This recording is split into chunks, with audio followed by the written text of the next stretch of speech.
Hello and welcome. This is going to be the Daily Dharma. My name is Dina. Thank you so much for joining. Take a moment, tune into the energies, take in some of the smudge here. So, a couple real quick channel updates and pre-channeled messages, and then we'll get right into the reading. So, admittedly, I've been up quite a lot overnight last night because we are hatching out a bunch of chicken eggs in our incubator indoors. And we're not the most skilled at this. This is probably, I think, our fourth try. So far, one of the best. And anyways, we've been playing midwife here, birthing those babies in. And so I'm anxious to get back to them as well.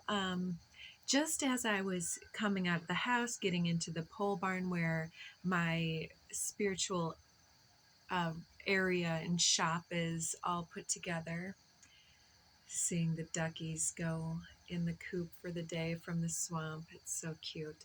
Life is the message. I came into the pole barn this morning and I went around the corner, and anybody who lives out in the country, if you have a space that's already had vermin in it, it's real difficult to get them out completely.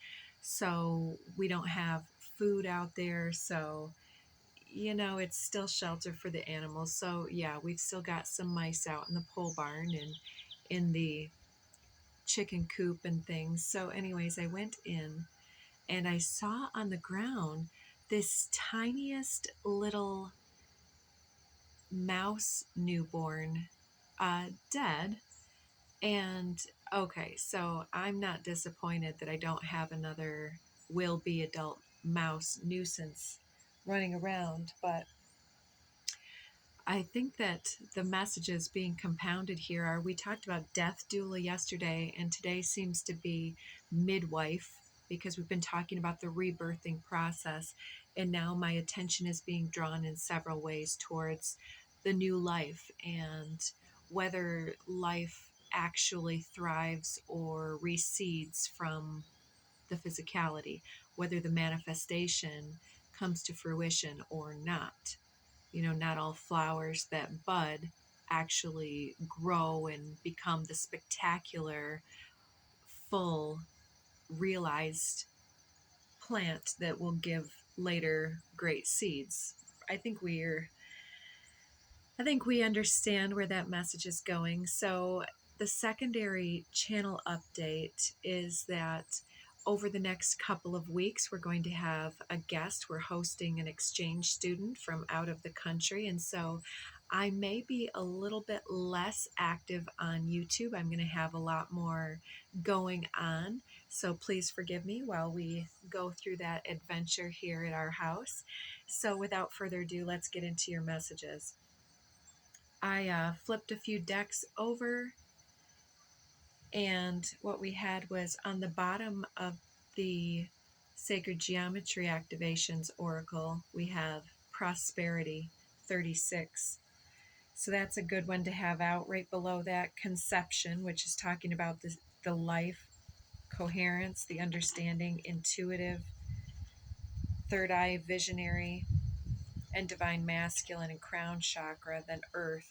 So yeah, we're talking about the ability to put the vision, the intuitive vision, to bring it in, to perceive and actually hear the calling or the invitation from spirit, and then to understand how we can put that into play and to manifest our blessings in a nutshell.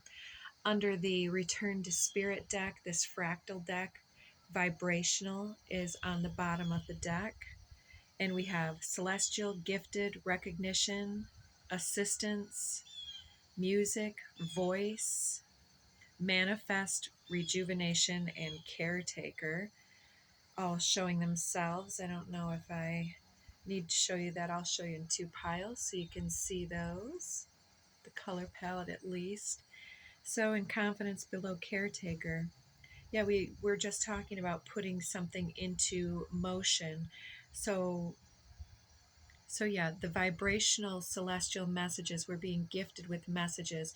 If we can recognize them, Spirit is assisting us to um, put things into vibrational frequencies, like singing the words through, because recognize our ability to be assisted by Spirit with music and voice to manifest. um, this is something that I practice here at the house when I'm trying to express a feeling. uh, I will often just kind of sing things when I'm in a good space, but sometimes I'm not in such a great space. I can be stressed or um, thinking of something real deeply, or even researching something. Then those times I'm in a different headspace. But often, if I'm not listening to music, I'm creating it through humming, through um, feeling, thinking, communicating with my environment, perceiving of things, recognizing the celestial gift, the miracles, and the signposts.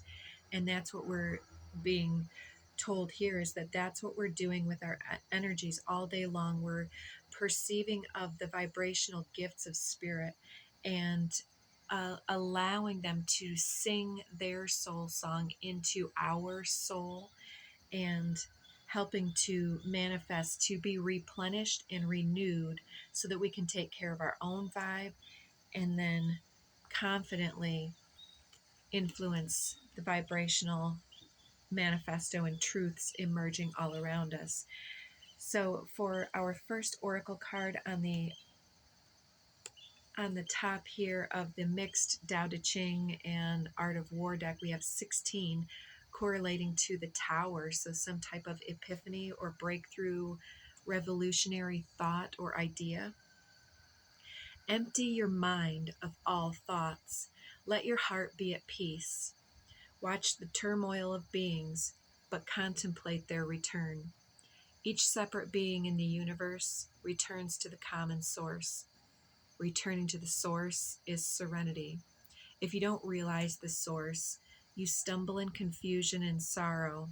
When you realize where you come from, you naturally become tolerant, disinterested, amused, kind-hearted as a grandmother, dignified as a king.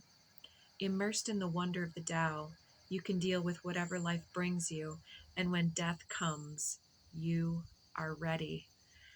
I tried to reference this exact one yesterday in the reading, with talking about the death doula, so that um, we were talking about our ability to assist people to untie their karmic knots and to live the life they're intended to live, to resolve the conflicts within, between heart and mind, and between self and environment, self and other, the duality, so that people alleviate the burden and the pressure of their karmic entanglements while they have an opportunity. So this may also look like maybe writing some letters out to those that have been gone before, or that are out of contact, that we lost contact with.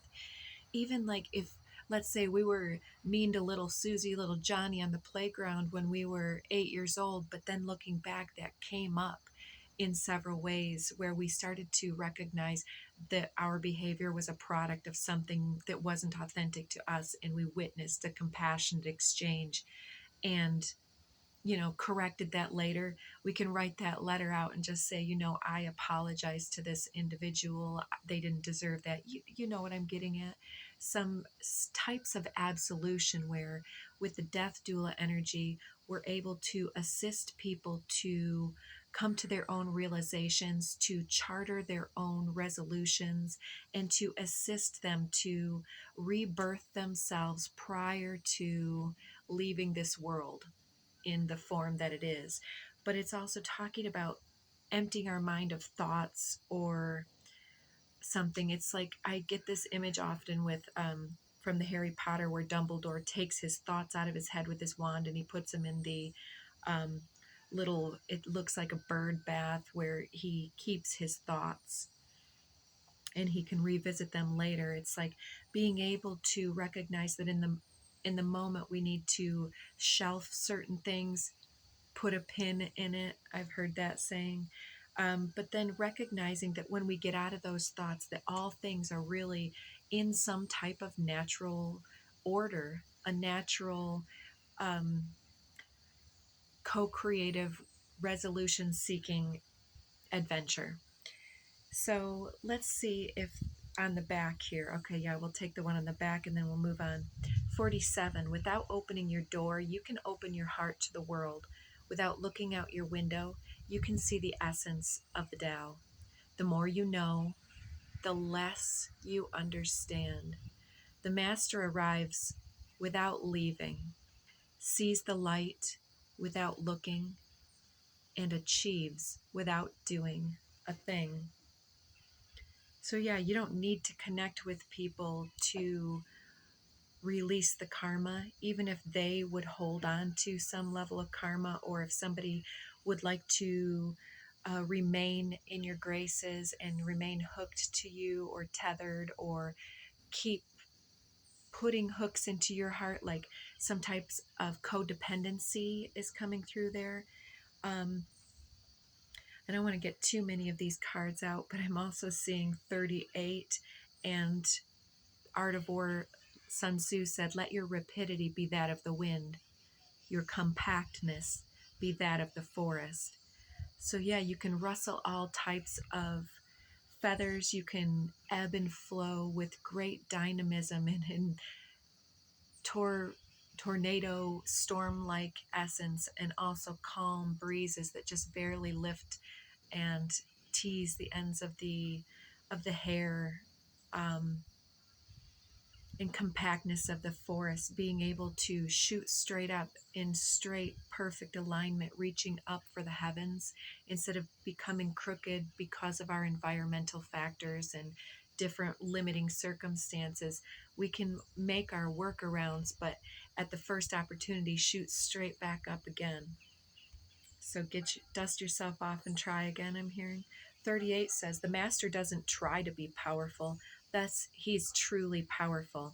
The ordinary man keeps reaching for power, thus he never has enough. The master does nothing, yet he leaves nothing undone. The ordinary man is always doing things, yet many more are left to be done. I'm echoing my words just prior to this. It's like talking about just being versus doing. I'm getting the essence that with the dust yourself off, try again, and shooting straight up for the sun and for the light. We don't have to necessarily do anything or be any type of way. It's in unstitching the poor weave, the the bad messages, bad, good. Continuing, the kind man does nothing. The kind man does something, yet something remains undone. The just man does something and leaves many things to be done. The moral man does something, and when no one responds, he rolls up his sleeves and uses force. When the Tao is lost, there's goodness. When goodness is lost, there is morality. When morality is lost, there is ritual. Ritual is the husk of true faith, the beginning of chaos. Yes, so with this, I'm getting the auric shield and the energetic bubble, the Merkaba, whatever you want to call this, the perimeters of our energetic, multiple subtle bodies here that surround us. There are ways to perceive of our faith, and it's an inside job. The more that we look outside of the self to follow perhaps idols, the less we are in contact with our true faith and essence and godlike I am presence. And so some people may not believe that, but the Tao here is suggesting the backward process, that when we are in chaos, we are outside of the husk of having that life force energy centered and aligned with our divinity, reaching both into the core of the earth, our material body essence, and also the essence of our divine nature, the conduit of our animation and our spirit and our soul. So if we're beyond that husk, then we're in chaos. And if we're in chaos, we're beyond the husk. So bringing back into the center, um, releasing some type of ritual or um, faulty belief habit pattern, because habit patterns are rituals, and stitching back in something that's healthier, such as getting out of those crooks and crevices and stagnant sidebar detours and getting back out into the sun and lifting up your hands and hearts and voices in some type of homage and prayer to the divine. So that is true morality, just giving thanks for the body and the breath and being connected with those. Just in the beingness is where the morality is. And if we're out there dictating to others, then we're again outside of the husk and creating greater chaos.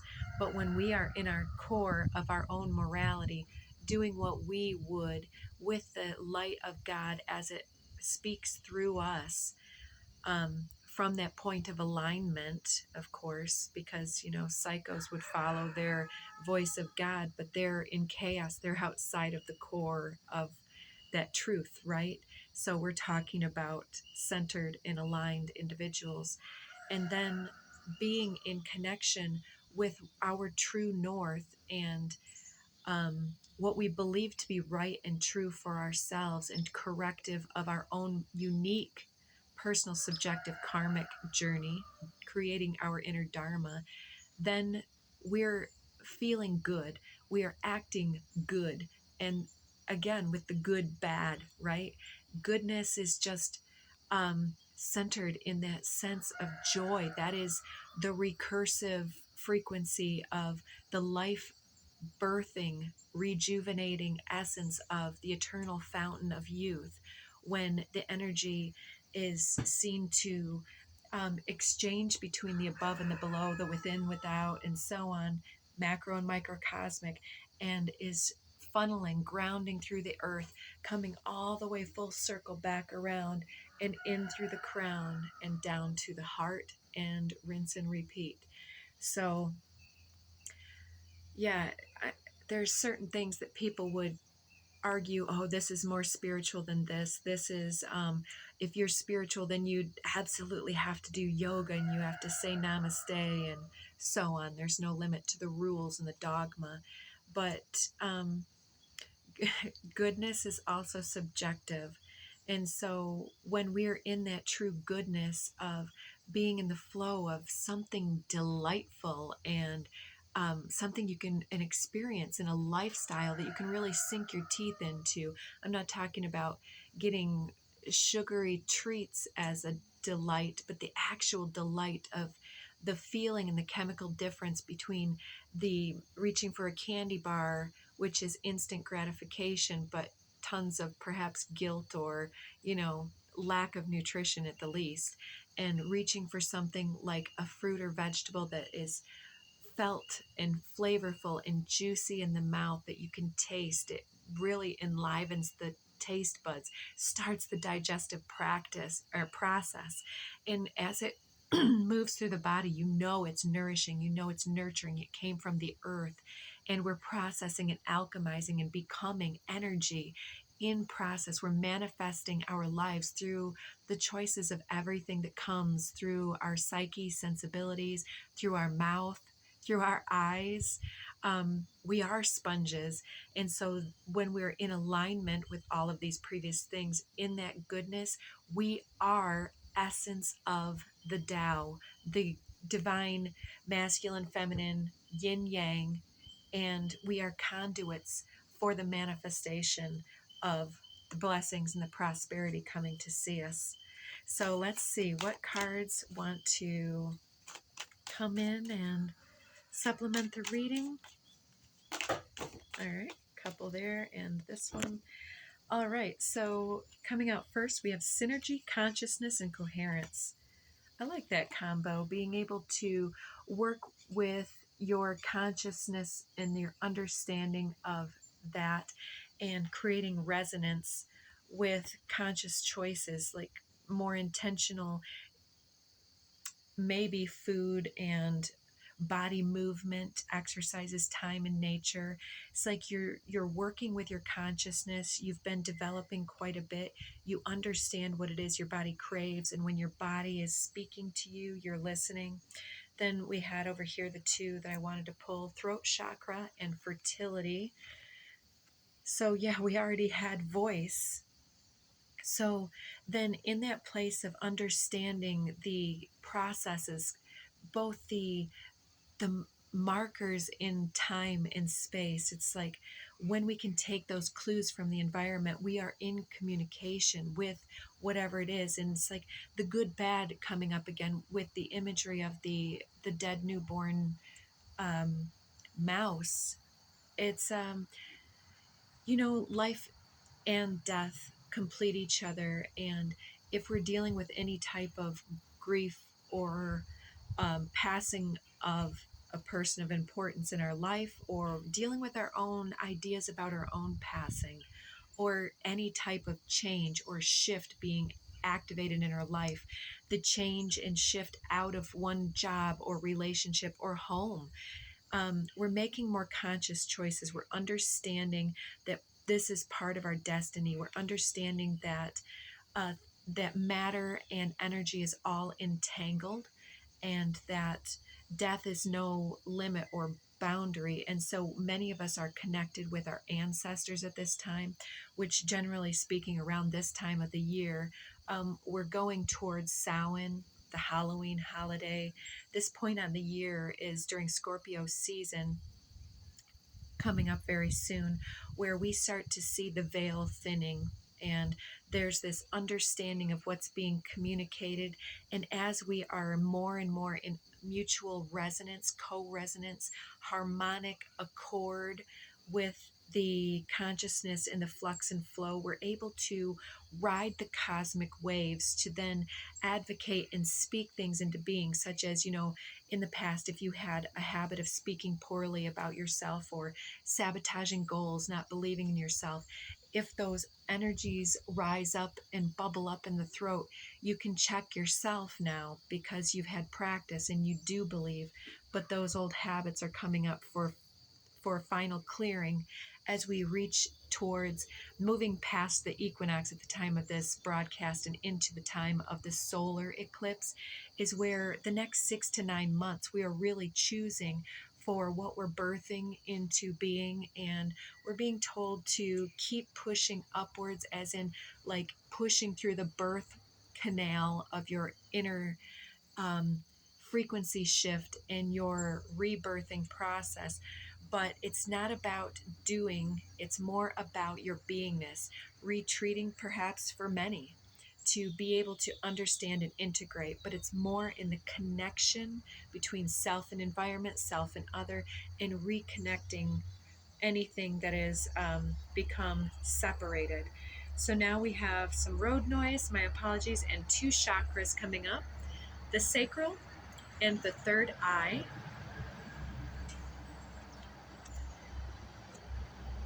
Sacral chakra has to do with our sense of belongingness, our creative um, capacity for belonging, and our feelings of self-worth and sensual pleasure and delight. It's like, biting into a succulent fruit versus the candy bar. It's like it hits different. And if your taste buds are real programmed towards sugar, fruit is a natural stepping stone from there to reprogram yourself to like the things that are beautiful. And, with any type of codependency or addictive attachments, we can do the same type of things by taking small steps. Like, let's say you're borderline hoarder or something. Like, um, I come from a few individuals that, not full out hoarder like you see on TV, but, and I know some other individuals that for instance, keep every single bit of their recycling almost. And it doesn't make a lot of sense. But like my grandmother, because she grew up in the Depression, she used to keep bread wrappers. She had so many bread wrappers, so many twist ties and rubber bands and so on. And it's like at some point, if you're not going to repurpose those and reuse them until they are spent and then send them to the recycling, then they're only taking up space and they are creating anchors on our energetic systems. So we're also being asked to simplify and choose for the resonance that we're moving into. If we want to enlighten our minds and hearts, sometimes getting into self-care through taking care of the environment is very healthy. You know, for me, one of the things that I aspire to do, and have had this on my list all summer, but summer is busy being a gardener and doing chickens and so on, is building myself a recycling center sorter bin shelf, and that is going to help so that things are stacked neat in bins with lids, and then pull it out, pop it in, put it back, you know, done. When it's full, take them out, stick them in the car, and go. Because I don't have curbside pickup out here in the sticks. So let's see. And third eye chakra, it's about being able to envision intuitively, to understand the things that are weighing on us, and to take our energy back from those energetic drains. And that can be a job or a person, a client, a relationship, or a friendship, family patterns, our own inner narratives, as we've said. Birthing. Interesting. And what came out with that? Immunity. There's something about, oh, and faith. We've already talked about faith. There's something here about our ability to be an energetic capacitor, being able to generate energy. Sometimes I get myself to where I question my intuition because I don't necessarily have a full mechanical understanding of the process, but a capacitor is something that generates energy, and we are all energy generators. And through the electromagnetic pumping action, it creates ripples and vibrational resonance as it trembles and pulses into the ethers. That is our electromagnetic signature, and the heart beats to the energetic frequency that we are. And so it's a kind of a conglomeration of our genetic heritage, our literal mother and father, as well as then every bit of the lessons we've had since then. And there's something, an early pattern or something that you were karmically born to recognize in yourself and overcome, that you are graduating out of with this immunity. We've talked about this quite a bit, where I know that trauma sets us up in a lot of ways for a lot of pitfalls, but yesterday it came through that with faith and understanding, those are placed there so that we create the proper immunity, so that we are the trailblazers and the way showers to others who are looking for healthy role models to help get them out of the trenches. And so, yeah, that death doula, it's like the shamanic initiation into the underworld. We had Thanatos yesterday helping us to complete this cycle, to finally shamanically rebirth the self, graduate this lesson, and then hold that birth portal open at the time of this solar eclipse and invite others to join us there in faith and harmony. So let's get a few more cards here to complete this deck. We'll take this one. Oh, faith. I didn't know that was still in my hand there. Well, we've already talked about that.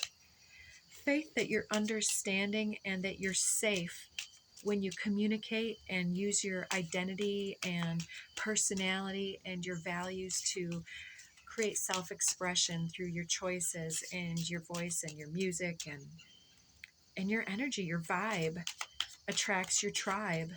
Understanding that, don't play small with your energy. Many messages came through when I first recognized that somebody had passed, was speaking to me, one of my ancestors, my grandmother specifically.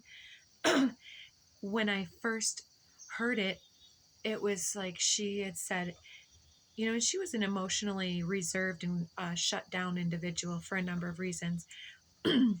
But she communicated, if she had only known how gorgeous and beautiful and blessed everything was, she would have never stayed to herself so much. She would have never been so, she wouldn't have hoarded all of her love. She wouldn't have been selfish and kept it for herself. She would have spread that shit everywhere.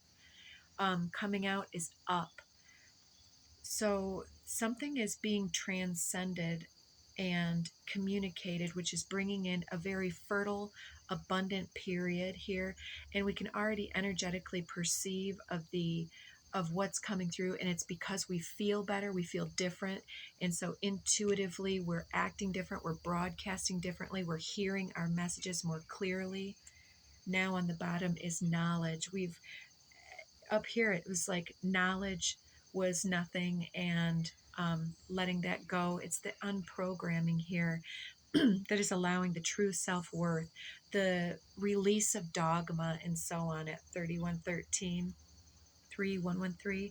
So 3 more: intuition, music, and love. 2 more: return of spirit and confidence.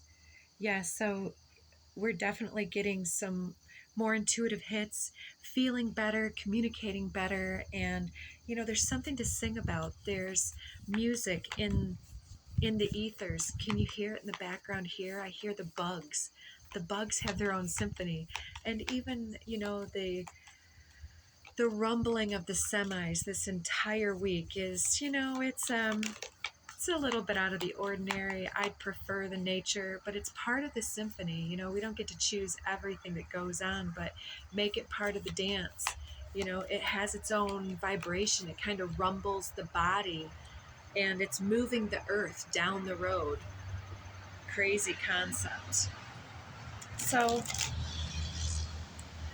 archetypal deck as we close out. The mentor just sorted itself, and the lover that came through yesterday. Yes, the lover is here with their music. So sing your soul song. That's really what we're talking about, is being able to understand what that truly is, what that soul song is, and to rebirth the inner lover forward, to sing that song and be blessed. It's time to take flight. Underneath the mentor, Starborn in the comic. So you have a lot of charisma, power, energy, and attraction right now, and you're able to utilize that to really change your life and to magnetically draw to you all that you need at this time. So take good care of yourself, get out in nature, and just be. If you need to take a breath every couple of minutes to bring yourself back into center, you're going to find that you are reprogramming yourself all along, and so much beauty is coming your way. So yes, take good care of yourself. There's a lot of healing sweeping Sister Willow, and the Yin Empress working towards the feminine aspect and your receptive magical capacity. Time for self-care. Enter the Jade Temple. Send some good